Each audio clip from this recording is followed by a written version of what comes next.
Shalom, Shalom jemaat Tuhan, teman-teman jemaat Tuhan dari GBS Haleluya Palur, serta para sahabat yang masih senang dengan ibadah online. Sore ini kita akan mengadakan ibadah secara online. Mari sebelum kita mengadakan ibadah secara online, kita tundukkan kepala. Haleluya Tuhan Yesus, terima kasih atas kasih karunia-Mu, atas berkat-berkat-Mu, haleluya Tuhan. Kami dari jemaat-Mu GBS Haleluya Palur akan mengadakan ibadah secara online. Berkati kami satu persatu, lindungi kami, menyertai kami semua Tuhan. Pimpin Bapak Gembala kami yang akan membawakan firman-Mu Tuhan, sebagian dari firman-Mu. Dan firman agar jemaat kami bisa menerima apa yang menjadi taburan firman-Mu Tuhan, sehingga kami bisa menerima dan mengerti apa yang dimaksudkan dalam firman-Mu, serta kami dapat melakukannya Tuhan. Ibadah sore hari ini mulai dari awal, pertengahan, dan akhir, haleluya, kami serahkan ke dalam tangan-Mu saja ya Tuhan, agar ibadah online sore hari ini dan kami boleh mengerti serta boleh melakukannya. Haleluya Tuhan, terima kasih. Semua ini kami lanjutkan hanya di dalam nama Tuhan Yesus Kristus, Allah kami yang hidup. Haleluya, haleluya, amin. Shalom, selamat sore Bapak-bapak, Ibu-ibu, jemaat GBS Haleluya Palur, dan juga sahabat-sahabat ibadah online dimanapun berada, baik yang ada di dalam negeri maupun yang ada di luar negeri. Sore hari ini kita akan belajar bersama dengan satu tema yang menyeramkan, yaitu ujian. Ya, ujian. Sekali lagi Bapak Ibu, tema kita hari ini adalah ujian.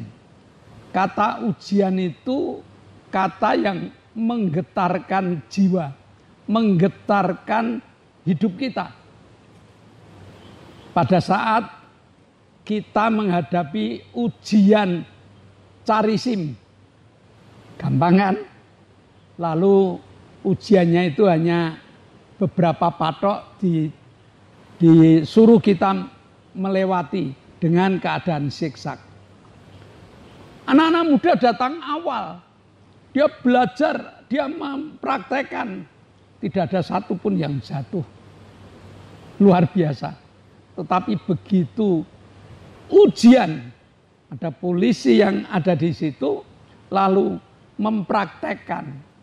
Tidak ada satupun yang lolos dari ujian itu tadi. Kenapa? Hatinya bergetar. Jiwanya sudah merasa takut terlebih dahulu. Nah, oleh sebab itu, kata ujian ini loh Bapak Ibu, yang tidak disukai oleh semua orang. Anak-anak kita mendengar kata ujian, mereka sudah ketar-ketir. Mereka sudah bisa ndak ya? Aku lulus ndak ya? Akibatnya apa? Akibatnya makin kacau. Apalagi kalau ujiannya itu ujian hidup Bapak Ibu. Kita tiap hari menghadapi ujian hidup. Nah, bagaimana cara menghadapinya? Sebenarnya ujian itu sesuatu yang mudah, yang bisa kita hadapi. Karena apa? Sudah pernah ujian itu. Sudah pernah. Ya, anak-anak sekolah itu menghadapi ujian itu, lembar ujian itu, soal-soal itu sudah pernah mereka kerjakan tiap hari mungkin. Hanya ditambahi dengan kata ujian, mereka jadi lupa. Karena ketidaksiapannya. Jadi berhasil atau tidaknya kita melewati ujian itu tergantung dari persiapan yang kita harus siapkan dalam menghadapi ujian. Nah, hari ini kita akan belajar tentang ujian ini. Mari kita lihat di dalam 1 Tesalonika 2 ayat 13. Dan karena itulah kami tidak putus-putusnya mengucap syukur juga kepada Allah, sebab kamu telah menerima firman Allah yang kami beritakan itu bukan sebagai perkataan manusia, tetapi dan memang sungguh-sungguh demikian sebagai firman Allah yang bekerja juga di dalam kamu yang percaya. Sebelum menghadapi ujian, Allah sudah memberitakan kabar ini kepada Rasul Paulus. Dan Rasul Paulus mengatakan, aku mengucap syukur karena kamu sudah menerima firman Allah. Jadi setiap orang yang sudah menerima firman Allah itu bekal untuk menghadapi ujian. Apalagi firman Allah yang dikatakan bahwa itu bukan perkataan manusia loh. Itu perkataan Allah.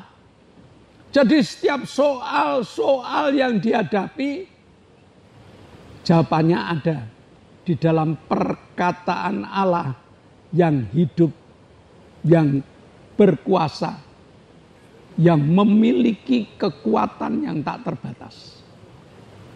Nah, lalu ujiannya bagaimana? Ya, ujiannya itu kita lihat apa yang dituliskan di dalam Efesus ini. Di dalam 1 Tesalonika itu jemaat, bukan hanya perorangan, gereja Tesalonika itu gereja yang mendapatkan acungan jempol dari Allah. Dikatakan gereja yang menjadi teladan. Kenapa? Seluruh jemaat itu memiliki iman yang kuat tentang firman Allah itu. Lalu jemaat Tesalonika itu memiliki kasih yang siap untuk dibagi. Dan jemaat Tesalonika itu memiliki pengharapan terhadap Kristus dengan pengharapan yang tanpa tanding. Sedikit-sedikit dia berkata, pengharapanku hanya Tuhan kok. Ya, aku hanya berharap pada Tuhan. Wow, itu sudah Paul, Bapak Ibu. Itu sudah punya ilmu yang luar biasa. Ilmu yang siap untuk menghadapi pencobaan-pencobaan atau ujian-ujian. Nah, dan ujian itu akan terjadi jika ada jemaat yang siap untuk membagikan, membagi iman, membagi firman Allah, membagi kasih, dan menunjukkan pengharapannya kepada Allah. Setan tidak suka itu. Setan selalu merecoki. Setan selalu berusaha untuk memberikan ujian-ujian, menggetarkan hati, menggetarkan kehidupan. Supaya siapa yang tergetar hatinya, siapa yang tidak siap menghadapi ujian, dia runtuh kehidupannya. Walaupun dikatakan imannya luar biasa, walaupun dikatakan kasihnya hebat, walaupun dikatakan pengharapannya pada Yesus nabuan, tetapi kalau sudah hatinya dibuat getar, pasti dia melihat, pasti dia akan mengalami kejatuhan. Nah, jemaat Tesalonika melihat ujian yang dihadapi oleh Rasul Paulus dengan Silas. Ya, Rasul Paulus itu imannya luar biasa. Silas itu guru yang luar biasa. Jadi dia andai kata lolos dari ujian itu, ya kita mengacungi jempol. Tetapi jemaat-jemaat yang melihat bagaimana? Ya, mari kita buka di dalam Kisah Para Rasul 17 ayat 5 dan ayat 6. Tetapi orang-orang Yahudi menjadi iri hati dan dengan dibantu oleh beberapa penjahat dari antara petualang-petualang di pasar, mereka mengadakan keributan dan mengacau kota itu. Mereka menyerbu rumah Yason dengan maksud untuk menghadapkan Paulus dan Silas kepada sidang rakyat. Tetapi ketika mereka tidak menemukan keduanya, mereka menyeret Yason dan beberapa saudara ke hadapan pembesar-pembesar kota sambil berteriak, katanya, orang-orang yang mengacaukan seluruh dunia telah datang juga kemari. Paulus dan Silas, dia datang di kota Tesalonika.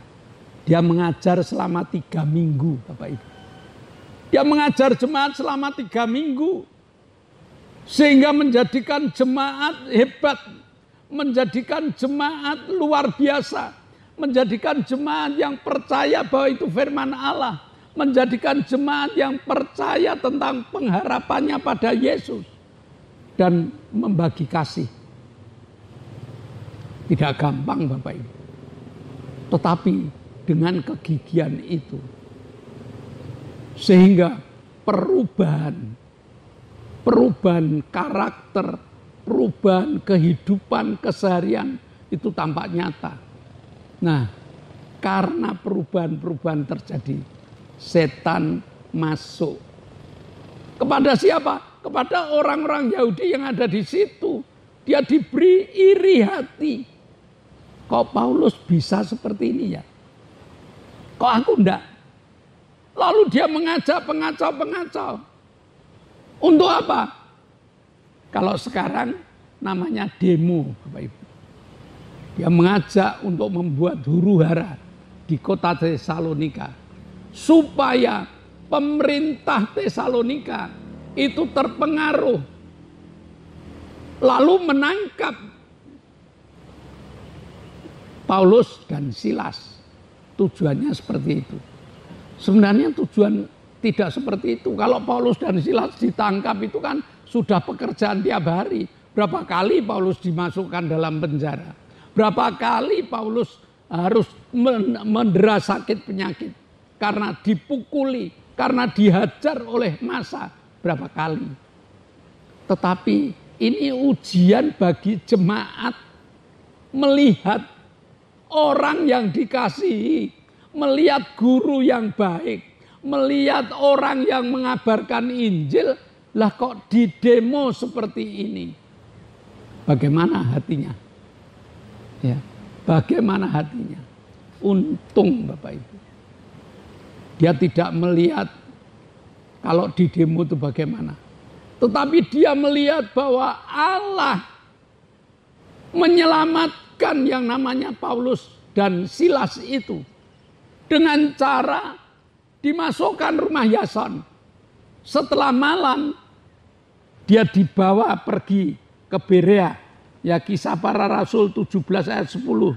Tetapi pada malam itu juga segera saudara-saudara di situ menyuruh Paulus dan Silas berangkat ke Berea. Setibanya di situ, pergilah mereka ke rumah ibadat orang Yahudi. Penyertaan Allah. Di tengah ujian iman, di tengah ujian pengharapan, di tengah ujian kasih, jemaat melihat. Apa yang dilihat? Penyertaan Allah. Apa yang dilihat? Perlindungan Allah. Apa yang dilihat? Jalan yang dibuat oleh Allah. Bagaimana cara untuk menyelamatkan Paulus dan Silas? Di situ iman jemaat makin kuat. Di situ iman jemaat makin diteguhkan. Dia merasa benar-benar cerita firman Allah ini, berita firman Allah ini tidak omong kosong. Allah menyertai orang-orang percaya. Allah melindungi orang-orang percaya. Allah memberikan kelepasan dari orang-orang percaya. Jadi ujian iman dari jemaat ini menghasilkan kekuatan yang luar biasa. Bagaimana kalau iman tidak pernah diuji? Minggu yang lalu kita belajar tentang iman yang tidak dipraktekkan itu iman yang mati. Iman yang omong kosong. Maka iman ini dipraktekkan. Dia melihat Rasul Paulus. Dia melihat Silas yang dikejar-kejar. Yang didemo oleh orang banyak itu. Allah melindungi. Awalnya disembunyikan di rumah Yason. Akhirnya dia dilarikan ke Berea. Lalu bagaimana Yason? Yason ditangkap. Yason dibawa ke pemerintah. Yason diadili. Yason harus membayar supaya dia lepas. Apakah Allah diam saja? Enggak. Semua cara Allah. Allah menguji iman dari jemaat. Dan akhirnya jemaat hebat. Imannya lulus. Bagaimana kasihnya? Ya. Apakah kasihnya ini akan berhasil atau tidak ujian kasih? Berhasil Bapak Ibu. Dia tetap mengasihi Rasul Paulus. Dia tetap mengasihi Silas. Ya, dengan cara menyembunyikan, bertanggung jawab. Ya, dengan kasihnya dia larikan ke Berea. Itu karena kasih. Dengan kasihnya dia ikut Yason ke pengadilan pemerintah. Dengan kasihnya dia rela keluar duit supaya Yason keluar. Andai kata dia jemaat yang bukan jemaat militan, bukan jemaat teladan, ngapain? Bos sudah lari. Itu kan Paulus dan Silas yang dikejar-kejar. Aku kan tidak apa-apa, tetapi dia enggak. Kasih diuji, dan begitu diuji, kasih bertambah besar.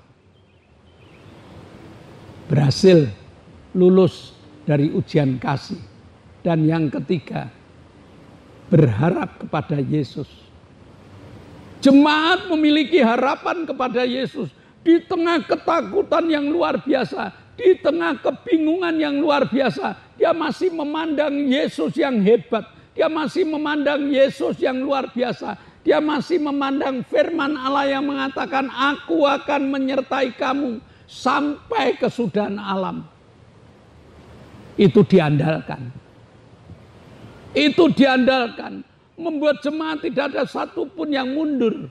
Melainkan semua menghadapi hal seperti itu.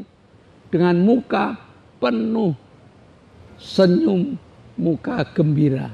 Karena aku percaya pengharapan kepada Yesus tidaklah kosong. Nah itu Bapak Ibu. Jemaat melihat Rasul Paulus, jemaat melihat Silas dalam pengejaran, dalam bentuk intimidasi. Paulus dan Silas kok enggak takut? Begitu juga aku enggak takut. Karena apa?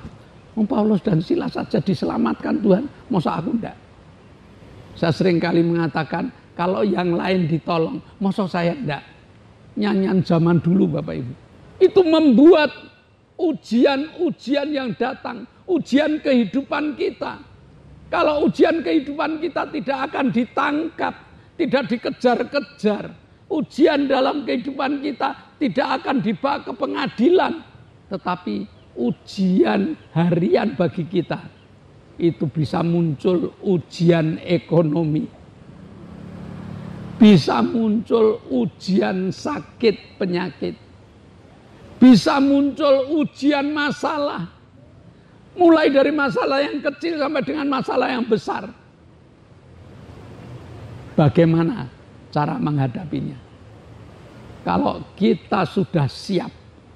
Siap dengan iman. Siap dengan kasih. Siap dengan pengharapan kepada Yesus. Berarti kita siap di meja ujian kita. Dan kita siap untuk menjawab tantangan-tantangan yang muncul di dalam kehidupan kita. Hasilnya apa? Hasilnya kalau persiapan itu sudah siap betul, maka kita lulus. Dan kalau kita lulus, ketenangan hidup akan muncul. Seperti nyanyian mengatakan, di tengah badai ku kan berdiri. Bukan di tengah badai aku akan tenggelam. Bukan melihat badai aku akan takut dan khawatir. Oleh sebab itu, tiap hari tambahlah iman percaya. Dengan kekuatan iman percaya inilah badai yang muncul dapat kita patahkan. Dengan kasih yang kita bagi. Bukan kasih mengasihi diri sendiri. Ketinggalan Bapak Ibu. Memang awalnya tanaman kasih itu untuk diri sendiri. Tetapi begitu tanaman kasih itu mulai berkembang, mulai tumbuh, kasih itu bagikan pada orang lain. Dulu waktu saya masih muda remaja, kasih itu untuk saya sendiri. Kalau saya dapat gaji, ya saya habiskan untuk saya sendiri. Ibu aja tidak saya kasih, Bapak Ibu. Tetapi begitu saya punya istri, ya kasih itu mulai saya bagi. Ya pendapatan itu mulai saya bagi. Begitu saya punya anak Bapak Ibu, bukan saya mengatakan ini kan yang bekerja saya. Ya kamu terserah, bukan. Saya bagi. Dan kenyataannya apa?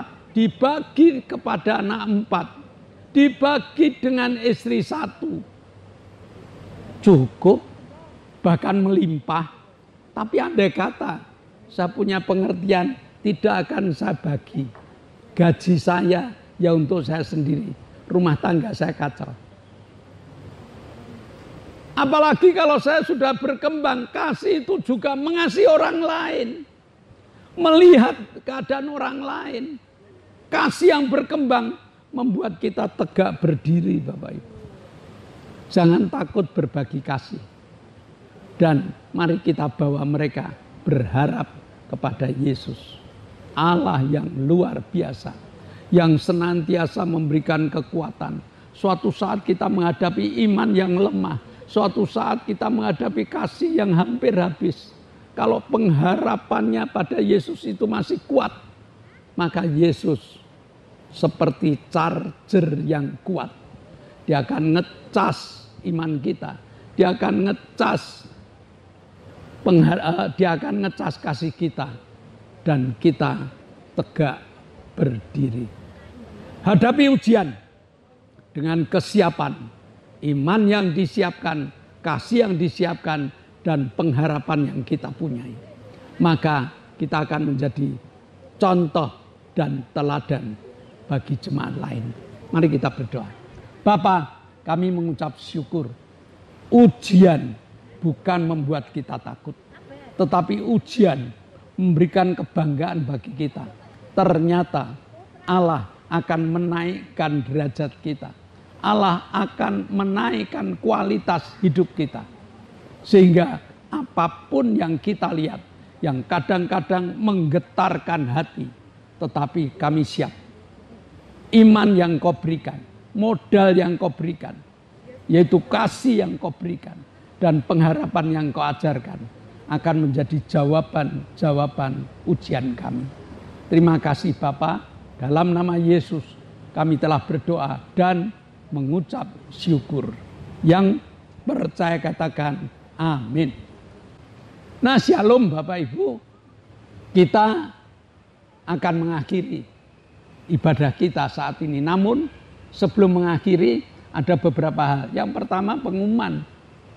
Ya, GBS Haleluya Palur sudah mengadakan ibadah onsite, ibadah tatap muka dengan jadwal Minggu jam 7 pagi itu untuk anak sekolah minggu. Minggu jam 9 untuk ibadah umum. Kami mengundang Bapak Ibu, Saudara yang saat ini belum bergereja, yang saat ini kepingin mengenal Tuhan lebih dalam.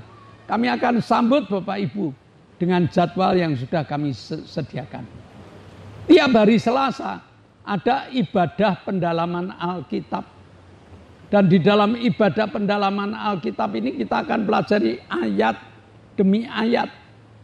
Kita akan dalami Bapak Ibu, apa rencana Allah dari ayat tersebut. Maka kepada Bapak Ibu yang belum pernah datang, jemaat yang belum pernah datang, kami undang. Jemaat Permata, jangan hanya merasa hore di joyful blessing. Ayo datang ke ibadah Permata, ke ibadah pendalaman Alkitab, supaya kita makin joy kita lebih full lagi, dan kita berani untuk bersaksi.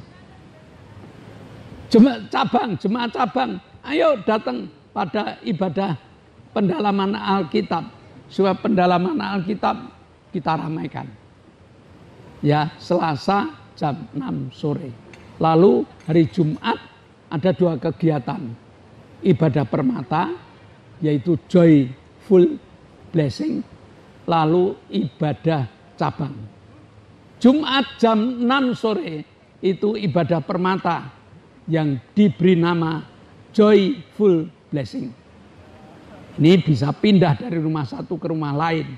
Kalau rumah Bapak Ibu kepengen ditempati, atau mungkin Bapak Ibu, wah saya berulang tahun, Pak besok datang ke rumah saya ya, berdoa karena saya tepat ulang tahun. Dengan senang hati, Joyful Blessing akan berada di rumah Bapak Ibu. Daftarkan kepada pengurus. Cabang jam 6.30 ibadahnya. Lalu hari Sabtu ibadah kaum muda. Ya, ibadah kaum muda dengan nama Revive Generation. Jam 6 sore. Kaum muda mengundang dengan kemudaannya. Kaum muda mengundang dengan berbagai macam inovasinya. Sehingga kaum muda tidak hanya ibadah seperti ibadah orang tua atau sekolah minggu, tapi dia punya kreasi yang luar biasa. Bapak Ibu yang masih punya anak muda, dorong. Anak muda yang mungkin Bapak Ibunya tidak di tempat ini, kami undang. Ya, yuk bergabung ke ke Youth Revive Generation. Lalu ibadah online tetap ada.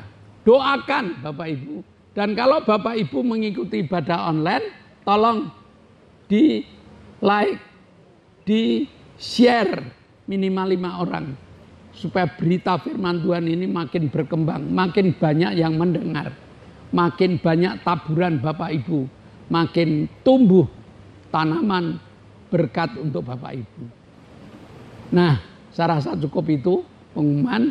Mari kita tunduk kepala, kita akan akhiri ibadah kita.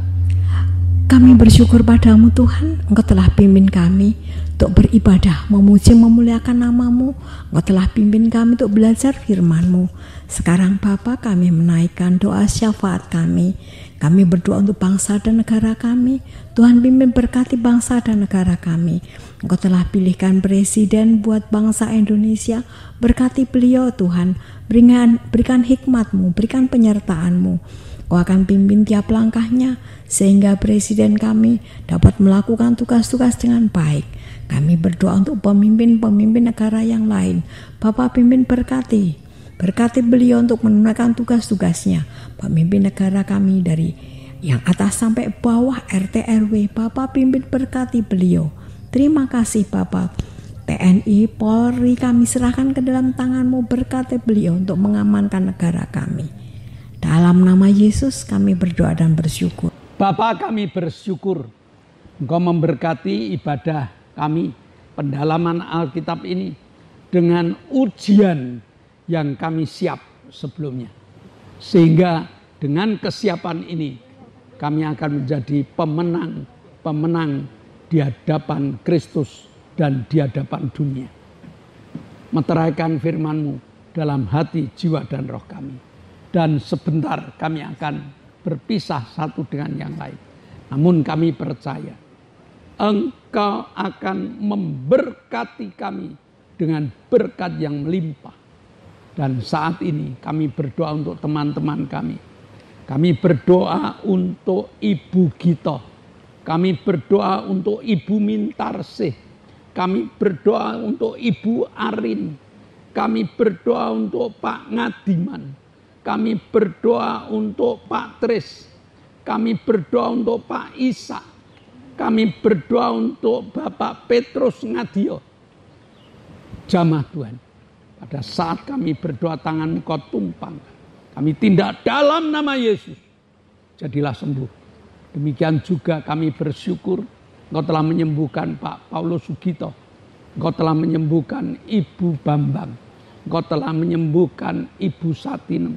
Engkau telah menyembuhkan Saudari Lili. Kami percaya Tuhan, dengan kesembuhan ini mereka akan bersaksi tentang hebatnya Allah di dalam kehidupan mereka. Sekali lagi kami masih berdoa untuk Ibu Mariati Tuhan, yang telah Kau jamah dengan kesembuhan. Pulihkan dia. Terima kasih Bapa. Sebentar kami akan berpisah satu dengan yang lain.